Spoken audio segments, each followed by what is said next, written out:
আসসালামু আলাইকুম। আমরা দেখছি দাদা হুজুরদের নিত্য নতুন আওয়াজ আর গজল পেতে আমাদের চ্যানেলটি সাবস্ক্রাইব করুন, ঘন্টি বেলাইকান দাবিয়ে আমাদের পাশে থাকুন। আল্লাহ নবী তাই বললেন ৭৩ দল হবে, ৭২ জাহান্নামী হবে, একটি দল জান্নাতি হবে।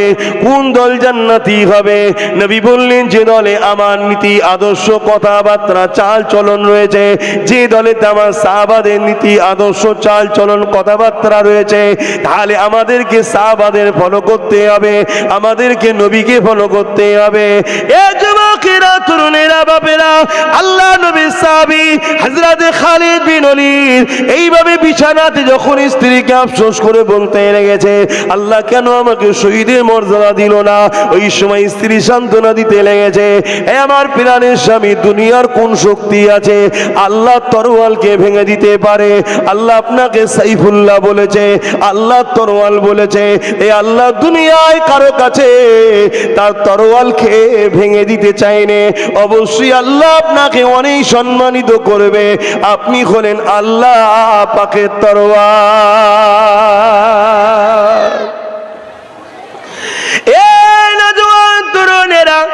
ইসলাম যেমন গরিবদেরকে ভালোবাসা শেখায়, ঠিক তেমন গরিবের ওপরে যে জুলুম করবে তার বিরুদ্ধে যুদ্ধ করাটাও শেখায়। ইসলাম যেমন ক্ষুধার্ত মানুষকে খানা খাওয়ানো শেখায়, ঠিক তেমন ক্ষুধার্ত মানুষের খানা যদি কেউ কেড়ে নেয় তার বিরুদ্ধে লড়াই করাটাও শেখায়। ইসলাম তো দুটো পার্টির উপর দিয়ে যাচ্ছে। কুনতুম খায়রা উম্মাতিন উখরিজাত লিন-নাস তা'মুরুনা বিল মা'রুফ ওয়া তানহাউনা আনিল মুনকার। অন্যায়কে মিটিয়ে দাও, ন্যায়কে প্রতিষ্ঠিত করো। কেউ যদি বলে আমি শুধু ন্যায় কথা বলবো, অন্যায়ের বিরুদ্ধে বলবো না, সেই ইসলামের আর্ধেক নিল না। কেন ইসলাম হলো পূর্ণ হলো অন্যায়ের বিরোধী করা, ন্যায়ের পক্ষে থাকা, এর নাম হলো ইসলাম।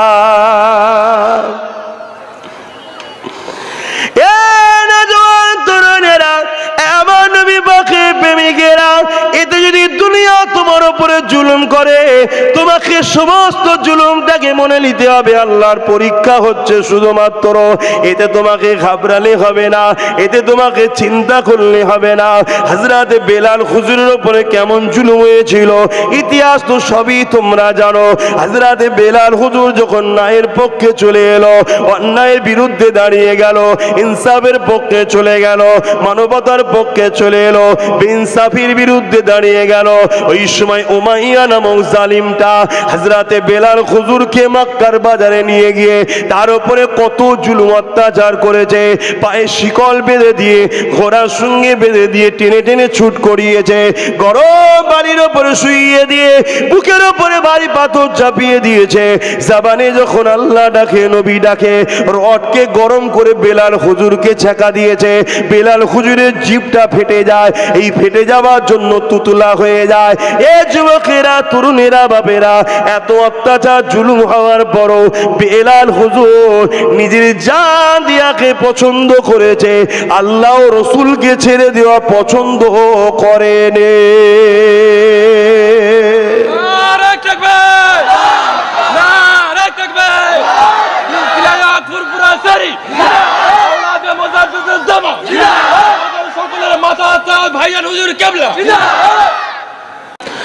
কেননা নবী আমার জানালেন আমার উম্মত দাবিদারদের মধ্যে থেকে ৭৩ দলে বিভক্ত হবে, ৭২ দল জাহান্নামী হয়ে যাবে, একটি দল মাত্র জান্নাতি হবে। ইয়া রাসূলুল্লাহ, হাবিবাল্লাহ, ওই ৭২ দলে কি নামাজ, রোজা, দাড়ি, টুপি, হজ, যাকাত থাকবে না? আল্লাহ নবী বললেন সব থাকবে। উপরন্তু বুখারীতে নবী সাহাবাদেরকে বলেছে তারা এত সুন্দর কিরাত পড়বে, কোরআন তেলাওয়াত করবে। এ সাহাবারা, তোমাদের কোরআন তেলাওয়াত তাদের তেলাওয়াতের সঙ্গে কম্পেয়ার করলে মনে হবে তাদেরটা শ্রেষ্ঠ, সাহাবা তোমাদেরটা তুচ্ছ মনে হবে। কিন্তু আমি রাসূলুল্লাহ বলে যায় তাদের সব থাকার পরও দিন থেকে তারা বেরিয়ে যাবে যেমন তীর ধনুক থেকে তীর বেরিয়ে যায়। সাহাবা হুজুররা বলতে লাগলেন, ইয়া রাসূলুল্লাহ হাবিবাল্লাহ, দাড়ি টুপি নামাজ রোজা কোরআন সব তেলাওয়াত থাকার পরও তারা দিন থেকে কেন বেরিয়ে যাবে?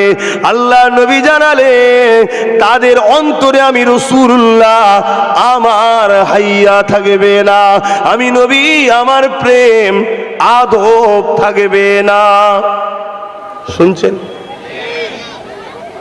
অষ্টা খুব মন দিয়ে শুনে যান। আজকে প্যান্ট শার্ট পরেছেন, গুনাহ করেছেন, কিন্তু কাফের নয়।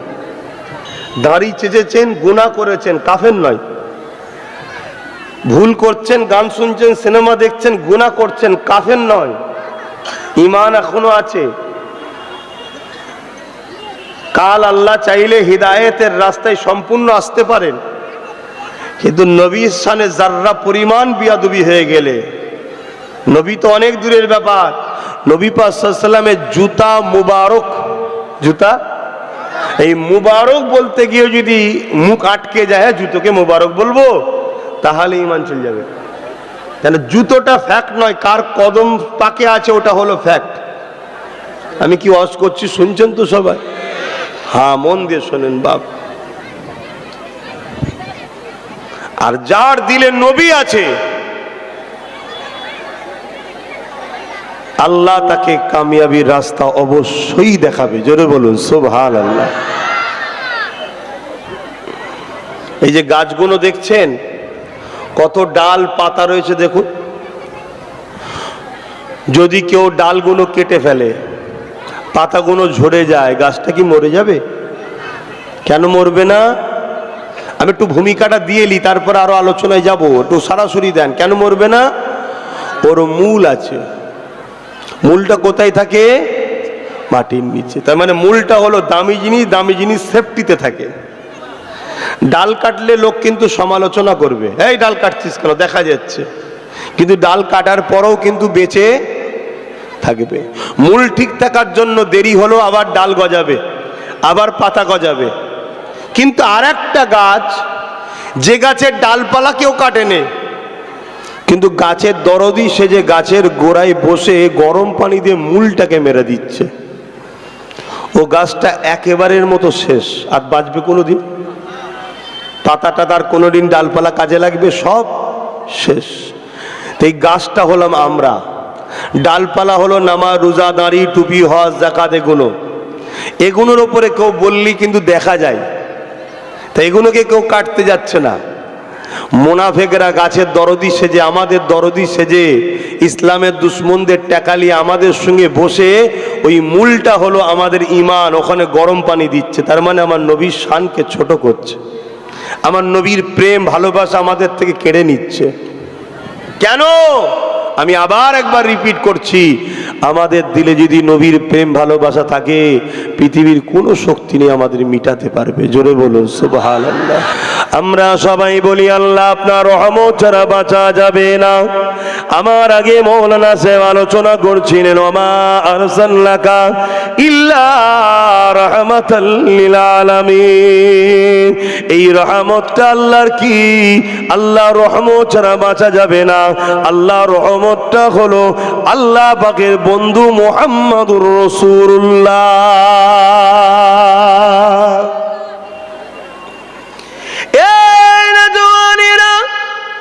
নবী ছাড়া জিন্দেগির কোন জায়গায় সফলতা নাই। নবীর প্রেম আদব হৃদয়ে না রেখে কোন জায়গাতে আমি আপনি কামিয়াবি হতে পারবো না। দুনিয়াতেও কামিয়াবি নাই, আখিরাতেও কামিয়াবি নাই। এই নবী পাকের প্রেম আদব হৃদয়ের মধ্যে রাখুন, নবীকে প্রেম করুন, ভালোবাসুন। কিন্তু আজ বড় দুঃখের বিষয়, পৃথিবী জুড়ে ৭২টা দল তৈরি হয়েছে, যাদের আকীদাতে নামাজ আছে, রোজা আছে, হজ আছে, যাকাত আছে, দান খায়রাত রয়েছে, কিন্তু তাদের মধ্যে আমার রাসূলুল্লাহর আলোচনা নাই, নবী পাকের শান মর্যাদার কথা নাই। তারা আমার নবীর মেরাজের কথা উম্মতকে শোনাতে চায় না। উপরন্তু মেরাজটাকে বলে বানাওটি ঘটনা। বলুন নাউজুবিল্লাহ। মেরাজ কি এমনি বানাটি ঘটনা? এই কথা যেই বলবে যে মেয়েরাজটা মিথ্যা কথা, বানাহাটি ঘটনা, এ উম্মতের আর ঈমান থাকবে? তাহলে কি পলিসি চলছে বুঝতে পারছেন? এই জায়গাটা ঠিক করুন, এই জায়গাটাকে পাকাপুক্ত করুন, তাহলে দেখবেন আপনার লাইফ আস্তে আস্তে চেঞ্জ হচ্ছে, আপনার মধ্যে পরিবর্তন আসছে। আপনি দেখবেন কারো মাল ঝেড়ে খাবেন না, চিটিংবাজি করবেন না, মিথ্যা বলবেন না, ধোকা দেবেন না, প্রতারণা করবেন না। কেন? আপনি যখন রসুলকে ভালোবাসবেন, আপনার দিল আস্তে আস্তে বলবে আমার ভালোবাসা এটাকে পছন্দ করে না, আমি করব না। শুনছেন তো? হ্যাঁ। তরুণেরা, আল্লাহ নবী দরবারে একজন ব্যক্তি এলো, আল্লাহ নবীকে বলতে লাগলেন, ইয়া রাসূলুল্লাহ, হাবিবাল্লাহ, আমি আপনার কাছে ঈমানের কলেমা পড়তে চাই, তবে আমি 3 ওয়াক্ত নামাজ পড়ব, 5 ওয়াক্ত নয়, 3 ওয়াক্ত পড়ব। আল্লাহ নবী বললেন, ঠিক আছে, তুমি 3 ওয়াক্তই পড়বে, আগে কলমা তো পড়ো। এটা নবীর জন্য ছাড়, আমাদের জন্য চলবে না। কারণ নবী হলো শরিয়াত, নবী হলো দ্বীন, নবী পাকের লাইফ স্টাইলটাই হলো কোরআন। এ নওজোয়ান তরুণেরা, আল্লাহ নবীর হাতে হাত দিয়ে ওই ব্যক্তিটা কলেমা পড়ে সাহাবী হয়ে গেলেন। দীর্ঘ 2-10 বছর কেটে যাবার পর একদিন ওই সাহাবীটাকে আর একজন সাহাবী জিজ্ঞাসা করতে লেগেছে, ভাই আপনি কয় রাকাত নামাজ পড়েন? ওই সময় এই সাহাবীটা বলে, আমি কলেমা যেদিন থেকে পড়েছি ওই দিন থেকে 5 ওয়াক্ত নামাজ পড়ি এবং তাহাজ্জুদ আল্লাহ পড়ায়। বললেন, কেন আপনি 3 ওয়াক্ত পড়লেন না কেন? নবী তো আপনাকে 3 ওয়াক্ত পড়ার ছাড় দিয়েছে। ওই সাহাবীটা বলতে লাগলে, কি করে আমি 3 ওয়াক্ত পড়তে পারি? আমি জিনাকে ভালোবাসি, তিনি 5 ওয়াক্ত পড়বে, আমি 3 ওয়াক্ত পড়বো, এটা কেমন হয়? আমার মাহবুব ভালোবাসা, তিনি যখন 5 ওয়াক্ত পড়ে, আমিও 5 ওয়াক্ত পড়ি।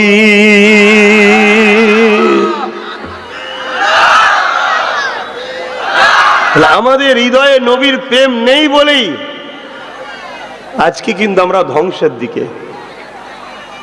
নবীর প্রেম হৃদয়ে আনুন, নবীর ভালোবাসা হৃদয়ে আনুন। তাহলে আমাদের থেকে কি কাটতে চাইছে ভাই বলুন? ঈমান। আর এটা একদিন ধরে নয়, অনেক দিন ধরে চেষ্টা করে। যারা চেষ্টা করে তারা মাঝে মাঝে আবার ঠোকর মেরে দেখে যেগুলো বেঈমান হলো কিনা। যেমন কদিন আগে, 2-3 দিন আগে এক পাগল অশিক্ষিত মূর্খ, সে বলছে নবী নাকি এক হাতে তরোয়াল আর এক হাতে হাদিস নিয়ে নাকি দিন প্রচার করেছে। শুনেছেন না শোনেন না? শুনেছেন না শোনেন? হ্যাঁ, এসব শয়তানের চেলা এগুলো। এদের লক্ষ্য আমাদেরকে শেষ করে দেওয়া। এরা এই কথাগুলো বলে টেস্ট করে যে উম্মতে মুহাম্মাদি জেগে আছে না ঘুমোচ্ছে। কিন্তু বড় দুঃখ, আমাদের ঈমান এত দুর্বল, এর বিরুদ্ধে কোনো প্রতিবাদ, লড়াই বা একে উপযুক্ত শাস্তি আমরা দিতে পারি না। দরুদ শরীফ, আল্লাহুম্মা সাল্লি আলা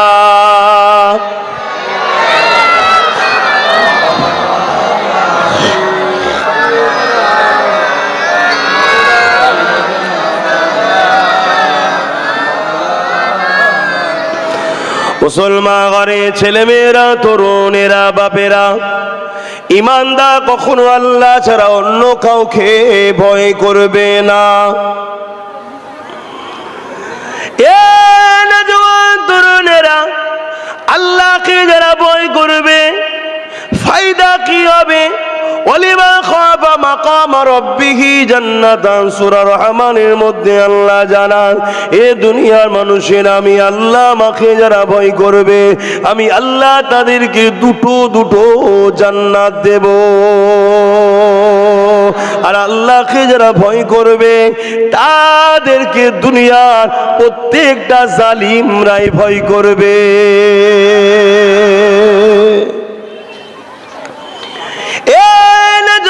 তরুণেরা, আল্লাহ নবী সাহাবাদের দিকে শিক্ষা নেন। সাহাবা হুজুরদের ঈমান কেমন ছিল? আল্লাহ নবী নবীর উপরে কত মহাব্বত ভালোবাসা ছিল। যখন বদরের ময়দানের জন্য আল্লাহ নবী মদিনার জমিনে এলান করে দিলেন, কে আছো বাবা চলো, মদিনার উপরে আবু জেহেল উতবা সন্ত্রাসরা হামলা করতে চাইছে, আমরা মদিনায় তাদেরকে প্রবেশ করতে দেব না। কেন? মদিনার জমিনে তারা যদি ঢুকে পড়ে, সন্ত্রাস জালিম অত্যাচারী যারা হয়, তারা বয়স্ক বাপেদের সম্মান বোঝে না, তারা নারীদের মর্যাদা বোঝে না, তারা বাচ্চাদের উপরে কোনো দরদ থাকে না, তারা সবাইকে জুলুম করবে, কতল করে দেবে। তাই মদিনার বর্ডারে গিয়ে তাদেরকে আমরা দাঁড় করিয়ে বুঝাবো যে তোমরা মক্কা থেকে আমাকে তাড়িয়ে দিলে, মক্কা থেকে আমি রাসূলুল্লাহ আল্লাহর হুকুমে চলে এলাম, তোমরা মক্কা জমিনে রয়েছো, আমি মদিনায় রয়েছি, কেন তোমরা মদিনাতে ডিস্টার্ব করতে এসেছো? চলো বাবা, কে আছো সাহাবারা চলো বাবা। এ যুবকেরা, তরুণীরা, বাপেরা, একটা বাড়িতে বাপ আর বাটার মধ্যে কথা কাটাকাটি শুরু হয়ে গেছে। এই কথা কাটাকাটি কোনো দুনিয়ার স্বার্থে নয়। বাপ বলতে লেগেছে, বাবা ছেলে তুমি ঘরে থাকো, সংসার দেখো, আমি রাসূলুল্লাহর সঙ্গে ওই আবু জেহেল বাহিনীর ডিফেন্সে আগিয়ে যাব। ছেলে বলতে লেগেছে, না আব্বা আপনার বয়স হয়ে গেছে, আপনি ঘরে থাকেন, আমি রাসূলুল্লাহর সাথে আবু জেহেলের মোকাবেলায় ডিফেন্স। দরুদ শরীফ আল্লাহুম্মা সাল্লি আলা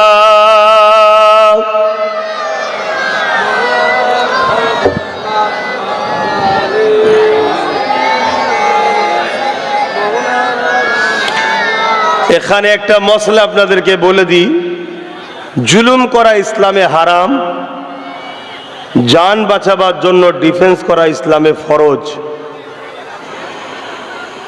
আপনি আগ বেরিয়ে কারোর উপরে জুলুম করবেন, এটা হলো হারাম। কিন্তু কেউ আপনাকে হত্যা করতে আসছে, আপনার মা বোনেদের ইজ্জত আবরু লুটার চেষ্টা করছে, আপনার অস্তিত্বকে মিটিয়ে দিবার চেষ্টা করছে, আপনার মসজিদ মাদ্রাসাকে বিরান করে দিতে চাইছে, ওই সন্ত্রাসদের হাত থেকে আপনি নিজের জান ও পরিবার ও নিজের সমাজ ব্যবস্থা ধর্মীয় রক্ষা করার জন্য আপনি যদি বুঝাতে যান এবং বুঝাতে গিয়ে অবুঝরা না বুঝে যদি ডিফেন্স লড়াই লেগে যায় আর আপনি ডিফেন্সে নামেন, এটা হলো ফরজ, করতেই হবে। জোরে বলুন সুবহানাল্লাহ। বুঝাতে পারছি? জুলুম আলাদা জিনিস আর ডিফেন্স আলাদা জিনিস। বোঝাবার জন্য বলছি, পাকিস্তান সে টুকরো হয়ে বেরিয়ে গেছে, আমার দেশ মাতৃভূমি হিন্দুস্তান আমরা রয়েছি। পাকিস্তান যদি গায়ে জোর দেখিয়ে চীন আমেরিকা সাথ নিয়ে আমার দেশের উপরে হামলা করতে আসে, জুলুম করতে আসে, আমাদের দায়িত্ব হলো ডিফেন্সে তাকে উপযুক্ত শিক্ষা দিতে হবে যে এখানে পাকা মোড়ায় তুই তোর জায়গায় ফিরে যা, আমি আমার জায়গায় থাকবো। এইটা করা ইসলামের জায়েজ। জোরে বলুন সুবহানাল্লাহ। আমার রাসূল পাক সাল্লাল্লাহু আলাইহি ওয়াসাল্লাম বললেন, কে আছো চলো। 1000-এর উপরে আবু জেহেল বাহিনী আসছে, 430 কিলোমিটার তারা আগিয়ে এসে মদিনার উপরে হামলা করতে আসছে, জুলুম করতে আসছে, সন্ত্রাস তারা। তুমি আমি চলো গিয়ে দাঁড়াই, তাদেরকে বুঝাই যে তোমরা তোমাদের মক্কা নিয়ে থাকো, আমাদেরকে কেন ডিস্টার্ব করছো। যদি সে না বোঝে, আমাদের পরিবার মদিনার মানুষের জান মাল বাঁচানোর জন্য, নিজেদেরকে আত্মরক্ষা করার জন্য ডিফেন্স করা, এটা আমাদের। সুবহানাল্লাহ। আরো জোরে বলুন সুবহানাল্লাহ।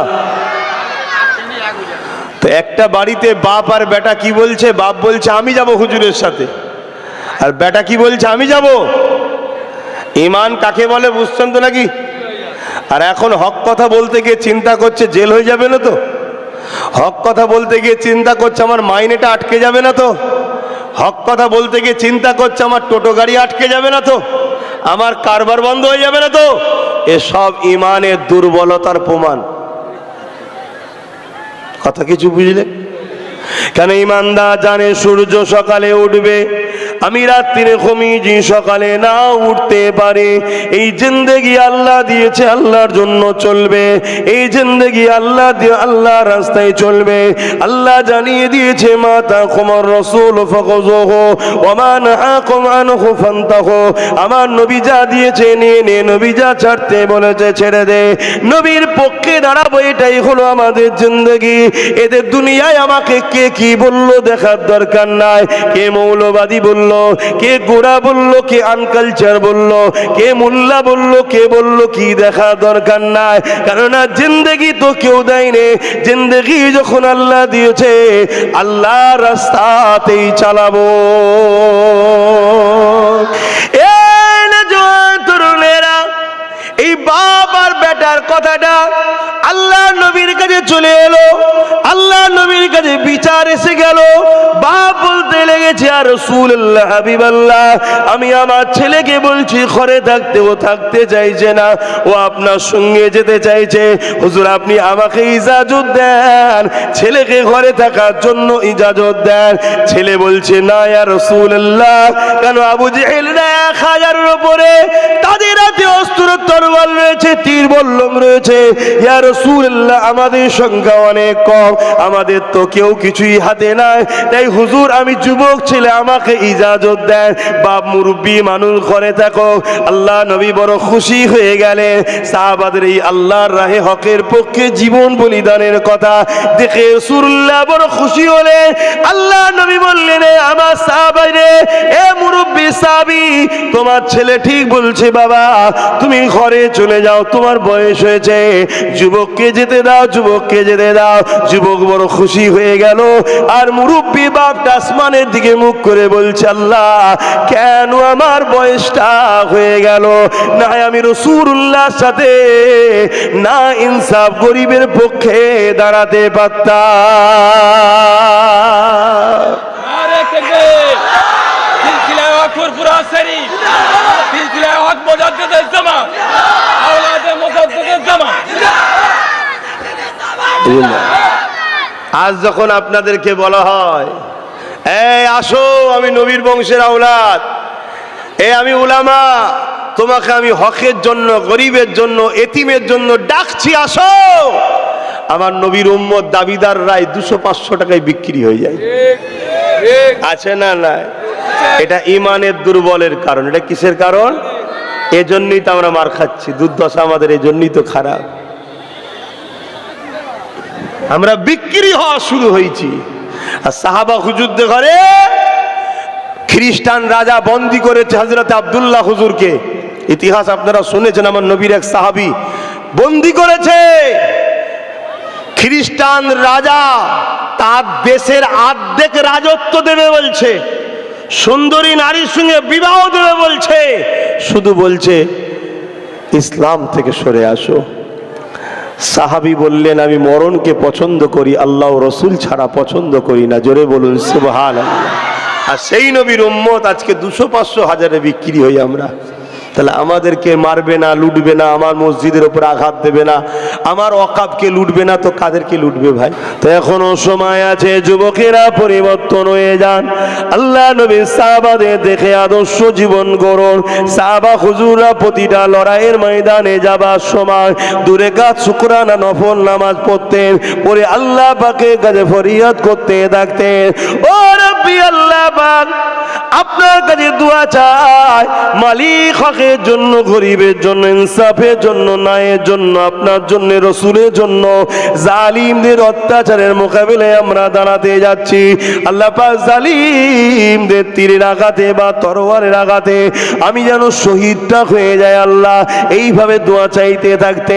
তিনাদের মধ্যে থেকে একজনের নাম বলছি শোনেন, হযরতে সালাম করে হযরতে খালিদ বিন ওলীদ, যিনি আমার রাসূলুল্লাহর পক্ষে দাঁড়িয়ে, ইসলামের পক্ষে দাঁড়িয়ে 125 খানা লড়াই করেছিল, গরিবের পক্ষে, ইনসাফের পক্ষে, ইনসানিয়াতের পক্ষে, মানবতার পক্ষে, সভ্যতার পক্ষে। সন্ত্রাস আবু জেহেল, উতবা, সাইবা, মুনতাদের বিরুদ্ধে। এ না জওয়ান তরুণেরা, বাপেরা, এই 125টা লড়াইতে হযরত খালিদ বিন ওলীদ আল্লাহর কাছে দোয়া চাইতে থাকতেন, আল্লাহ আমি যেন জালিমদের আঘাতে শহীদ হতে পারি, আপনার পক্ষে দাঁড়িয়ে মৃত্যু হবে, মরণ মরণটা কত সুন্দর না হয়। 100টা 25টা লড়াইতে আল্লাহ পাক খালিদ বিন ওয়ালিদকে বিজয় দান করে দিয়েছে।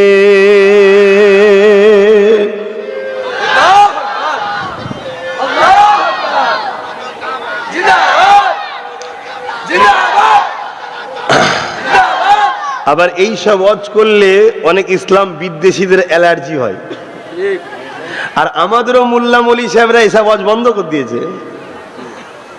শুনছেন তো, এখন শুধু ফাজাইলের ওয়াজ হয়, এই দোয়া পড়লে এত নেকি, এই দোয়া বললে এত নেকি। দেখছি আমার বেঈমান নেতাও ঠিক থাকবে, দাওয়াতও ঠিক থাকবে। শুনছেন না, শোনেন, মুনাফিক চেনেন, আমি বারবার বলে যাচ্ছি, তোমাদেরকে কেউ মিটাতে পারবে না। তোমাদেরকে যদি কেউ মিটায়, তোমাদের আস্তানের মধ্যে, তোমাদের ঝুলির মধ্যে তোমাদেরই থাকা মুনাফিক উলামাগুলো তোমাদেরকে মিটিয়ে দেবে, যারা তোমাদের ওই ভেতরের পাওয়ারটা কেড়ে নেবে। এইটুকু শুধু আমার কথা আজকে স্মরণ করে যাও। আমার কথা খারাপ লাগছে নাকি কারো? আমি বাঁচাবার চেষ্টাই বুঝাচ্ছি, দেখো যদি নিতে পারো। কেননা ইতিহাসের পাতা সাক্ষী দেয়, আল্লাহ নবী নূহ নবীর হাতে হাতে আবু বকর সিদ্দিক ইসলামের মধ্যে আসলেন, আমার নবী দ্বীনের মধ্যে আসলেন। অপরদিকে আব্দুল্লাহ ইবনে উবাই সেও নবী পাকের হাতে হাত দিয়ে দ্বীনের মধ্যে আসলো। বলল, হযরতে আবু বকর সিদ্দিকীর দাড়ি টুপি জুব্বা পাগড়ি ছিল, আব্দুল্লাহ ইবনে উবাইও দাড়ি টুপি জুব্বা পাগড়ি ছিল। হযরতে আবু বকর সিদ্দিক নবী পাক ইমামতি করতেন, আবু বকর সিদ্দিক তিনার পিছনে ইক্তেদা করে নামাজ পড়তো।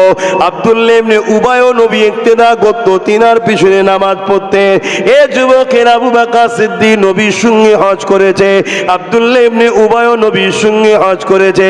আবু বকর সিদ্দিক নবীর সঙ্গে জিহাদের ময়দানে গেছে, আব্দুল্লাহ ইবনে উবাইও গেছে। হযরত আবু বকর সিদ্দিক নবীর কদমে দান করেছে, আব্দুল্লাহ ইবনে উবাইও দান করেছে। কিন্তু বিষয় হলো এটাই, আব্দুল্লাহ ইবনে উবাই জাহান্নামী ঘোষণা হয়েছে কোরআনে, আর আবু বকর সিদ্দিক দুনিয়া থেকে জান্নাতে সার্টিফিকেট পেয়েছে। তরুণেরা, কারণটা কি এটাই তো বুঝতে হবে।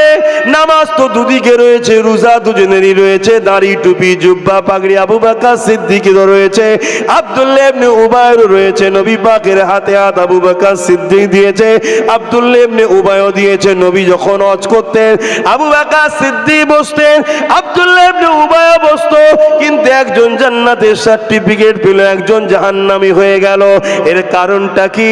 এর কারণ হলো আবু বকর সিদ্দিক বলেছে, ওর মধ্যে যা আছে আমার মধ্যে তাই আছে, কিন্তু আমার মধ্যে যা আছে ওর মধ্যে তা নাই। ওর নামাজ আছে, আমি আবু বকরও রয়েছে, ওর রোজা আছে আমারও আছে, ওর হজ আছে আমারও আছে, ওর দাড়ি টুপি পাগড়ি রয়েছে আমারও রয়েছে, এই দিক দিয়ে ওর যা আছে আমারও তাই আছে। কিন্তু আমি আবু বকর, আমার হৃদয়ে কলবে আল্লাহ নবীর প্রেম আদব রয়েছে, যেটা আব্দুল্লাহ ইবনে উবাইয়ের নাই। ও মুনাফিক, এজন্য জাহান্নামী। আর আমি আবু বকর নবীর প্রেম আদব থাকায় জান্নাতি হয়ে গেছি।